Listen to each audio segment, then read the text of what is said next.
Continuemos aqui o nosso estudo. O terceiro item do segundo ponto diz: direitos humanos em Paulo. Em suas cartas, o apóstolo dos gentios reconhece o direito de igualdade entre as raças, as classes sociais e o gênero. O apóstolo também legitimou o uso dos direitos civis ao ser preso em Jerusalém, quando ele evocou sua cidadania romana para não ser açoitado, e ao perceber as manobras dos judeus para condená-lo, sumariamente o apóstolo reivindicou o direito de um julgamento justo e apelou para César. Assim, as Escrituras nos estimulam à defesa de nossos direitos e de nossa cidadania. É bom lembrar que, como nós vivemos em um país onde se fala muito dos direitos humanos, como a própria lição está falando, que a forma de falar e de agir os direitos humanos na nossa nação brasileira, esses direitos humanos têm favorecido de uma forma admirável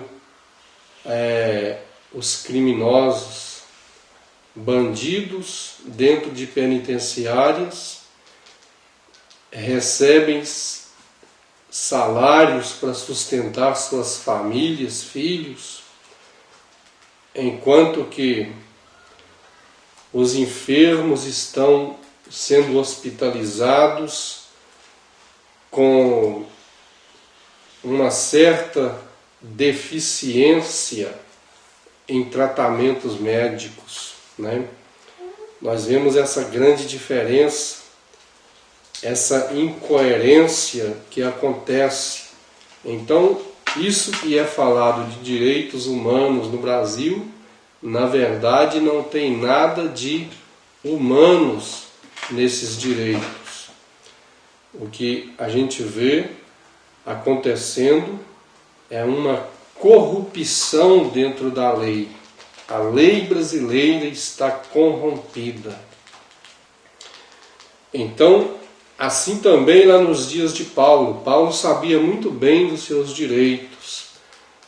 E quando ele foi tratado de forma inversa, ele vendo que não tinha mais como ficar em Jerusalém, porque se ele fica em Jerusalém pela amizade dos romanos com os judeus necessariamente queriam o fracasso de Paulo. Então Paulo apela para César, porque apelando para César, ele estaria na presença dos maiorais do império, onde olhariam os seus direitos de cidadania.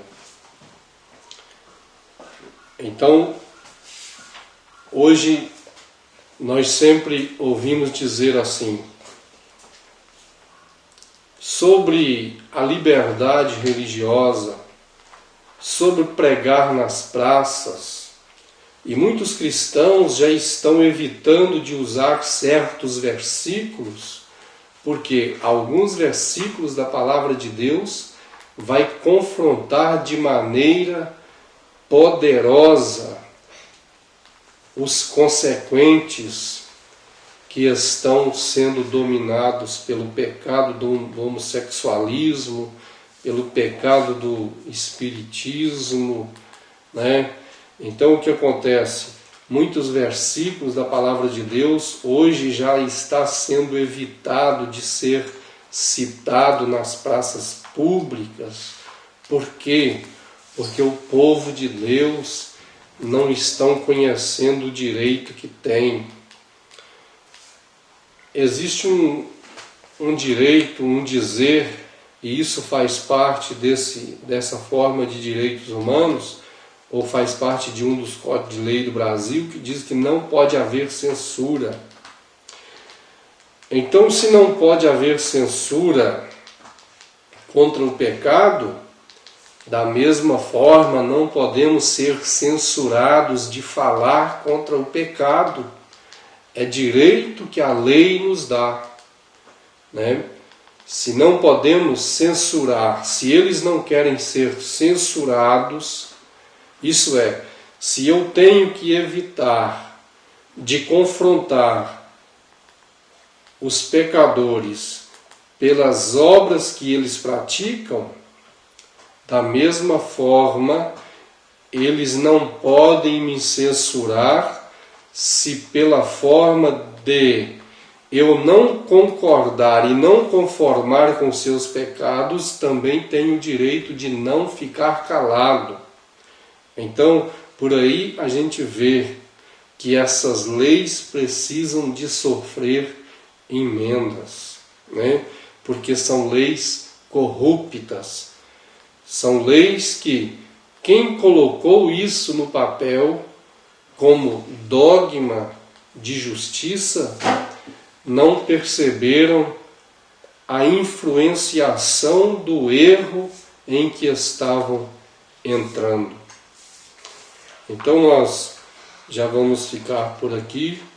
Eu convido você para continuar participando da Escola Bíblica Dominical.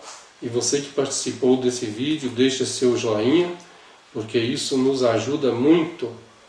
E que Deus em Cristo Jesus continue te abençoando e que a palavra de Deus continue sendo sua regra de fé.